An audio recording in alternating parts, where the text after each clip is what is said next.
can't interfere in our elections. That's what he was getting to the bottom of. And the only ones that did what Carville was saying were the Bidens. So all the time we have left will never be the media mob. Let not your heart be troubled.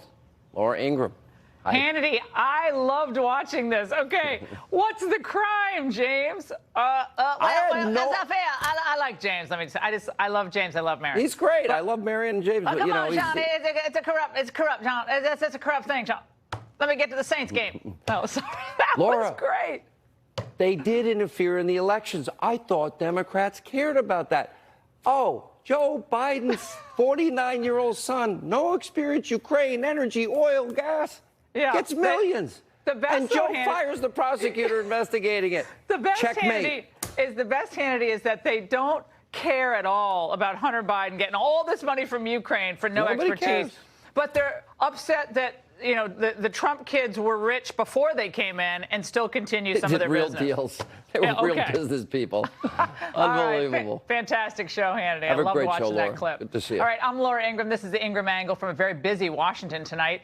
The Clinton war machine did everything in its power to shut down his book, but tonight, investigative reporter Lee Smith reveals what he found out about their role in the phony Russia collusion investigation that has them so put out and scared. Plus, President Trump heads to Chicago to bolster police, and he delivered a message to the mayor and the police superintendent who refused to do the same. Former Chicago police head Gary McCarthy and former NYPD Commissioner Bernie Kerik have their own messages tonight.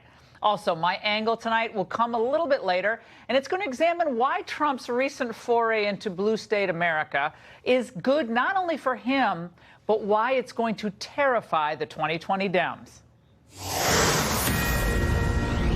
But first, after weeks of stubbornly insisting the House didn't need a formal impeachment vote, Nancy Pelosi is now bringing a resolution to the floor this week that would finally open up the proceedings to the public. After the fact. All right, according to our own Chad Pergram's reporting just moments ago, Republicans are now rejecting Pelosi's call for a vote, saying, no big surprise, it's too little too late. Perhaps more importantly to what happens going forward, Charles Kupperman, a top aide to former National Security Advisor John Bolton, defied a congressional subpoena to testify today. Kupperman is asking a federal judge to resolve whether or not he has to listen to Congress or to the White House, setting up a constitutional showdown on impeachment that many of us have been calling for.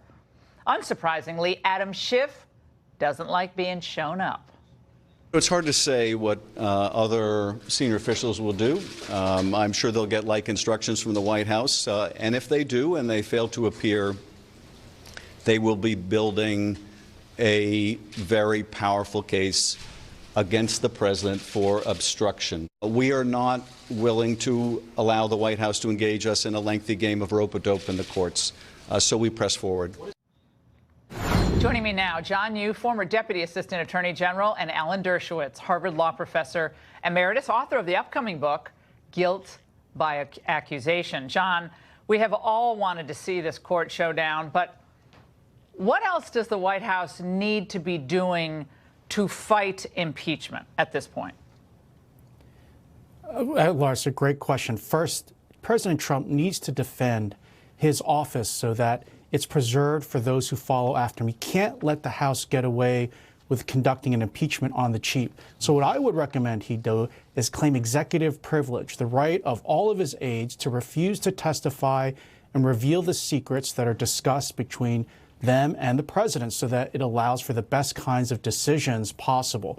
They also should refuse to provide any documents to the House impeachment inquiry until the House not only votes on whether to have an impeachment inquiry, that's not that important, that's just symbolic, but agrees to have a fair, open, and transparent process so that the American people can judge for themselves if there's any real evidence of any kind of high crime and misdemeanor, or should we just let this go to the election? But John, this is too late. That cat is not out of the bag. I mean, that horse has left the barn, right? That is not going to be transparent. That's just the veneer of transparency after all these witnesses testified.